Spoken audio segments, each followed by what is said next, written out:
happy in the treetops. When the wind blows, the cradle will rock. They say that the hour of 3 a.m. is the time when spirits can become active. And I'm sure of that. My apartment was always a little too quiet for one in the city, especially at night. No drunk shouting in the street at that time, no sound of car horns and alarms could penetrate the dark at that particular hour.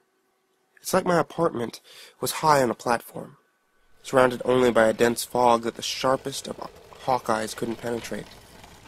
I was usually attempting to sleep at that time, before bleaching my skin on the pure electric light of my computer screen. Emphasis on the phrase attempting, because from that stems this tale.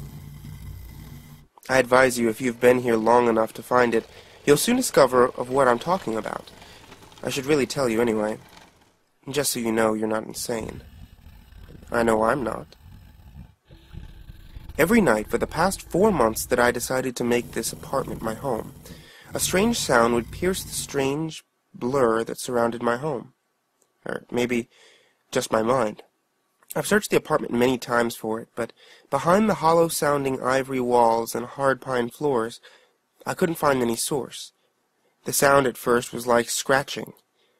If you have fingernails, drag them along a table. It's like that.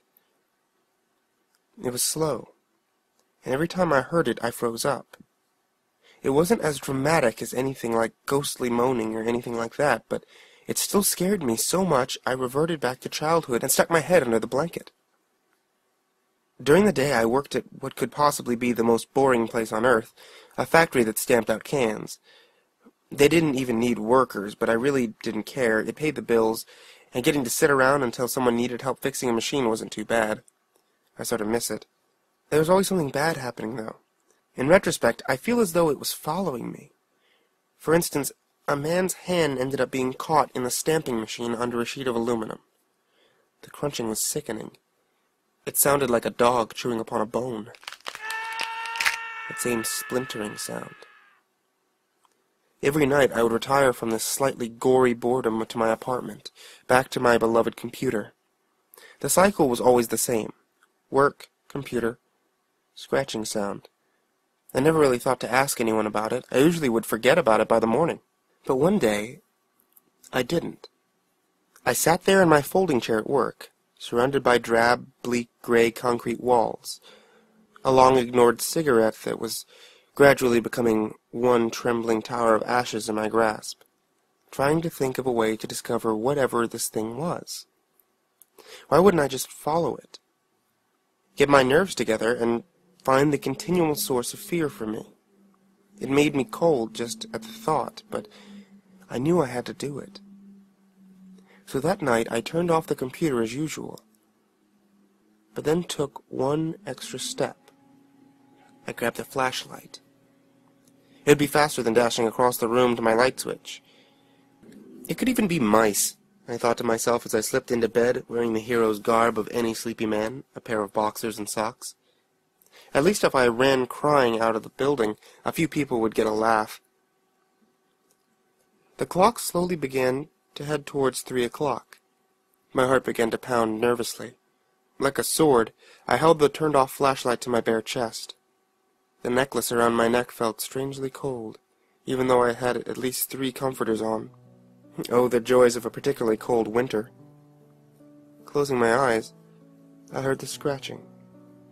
Slowly it got louder. My hands began to shake, but I kept my eyes shut. Why wasn't I turning on the light? Why wasn't I looking? Because there's a new sound, a tinkling. Strange shaking, like a maraca full of metal instead of beans or beads. A loud thunk against my door made me leap up. Turning on the flashlight, I managed to run to the light switch and flick it on as well. With an icy, trembling hand, I opened the door. What I saw will never leave my mind. There was the source of my fear, the thing that had somehow invaded my home, an oddly small, waif-like creature, like a starving child with skin that was too pale, It was like a corpse dropped in water, for its skin was tinged with blue. Every vein was visible. Oh, how I wanted to gag at that sight. But it gets worse. Strategically placed in this demented creature's flesh, long metal nails were embedded. Through the tips of its fingers and toes, sticking out of its neck and shoulders, down its chest and out of its eyes. They were everywhere. How loudly I screamed, I don't know. Would anyone hear it through the fog surrounding my house? Would I hear it? I couldn't stop staring. That dried, cracking blood against the decaying flesh brought up my earliest meal, and a gushing hot river of vomit poured out of my mouth onto the ground. I backed up as the creature took a step. Its lank hair was missing in chunks, and as it stepped closer, its feet dragged upon the floor, the nails in them making a scratching sound. Why I had to keep my room in a state of continuous chaos, I don't know, but the mess was astonishing. Of course I fell, stumbling back. I stared in horror at the dead thing. It didn't move right, I realized. It didn't just walk. Its motions were snappy and disjointed, and one foot dragged behind it while the other advanced towards me. In its hand there was a heavy, rusted hammer, dripping with what I hoped was water. It was slightly rust-colored. I couldn't bear to see it, but in the other hand there was a plastic grocery bag that sagged and had poked out with the weight in it, like if someone hung a porcupine in a diaper. I felt the wall against my back. The creature moved forward. I was paralyzed with fear at the sight of it. It was so grotesque. In front of me I stopped.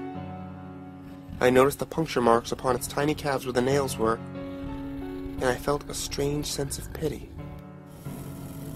The bag in its hand split a little, and the sight of what was in made me let out an audible and most likely bile-scented groan.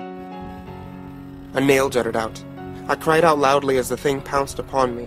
As I felt the first nail go into my eye, it was worse. Though the blood blocked my vision, I could see its mouth pulled back into a widely toothed smile. The nail in its lips made them split and gush rotted black blood down onto me. I moaned in pain again as another nail entered my second eye. Blindly I swatted, but it was to no avail. Perhaps it would have been over soon. Perhaps death would be better than being tormented by this rotting thing. But still, the nails entered.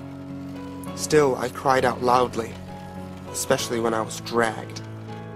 I couldn't see where, but damn, it hurt. It's gone now. The nail child. I don't know where it went, but I know somewhere it'll be coming out at 3 o'clock. So will I. I think you ought to check your clock, because it looks like the bag in my hand is about to split. I'm so excited to see you.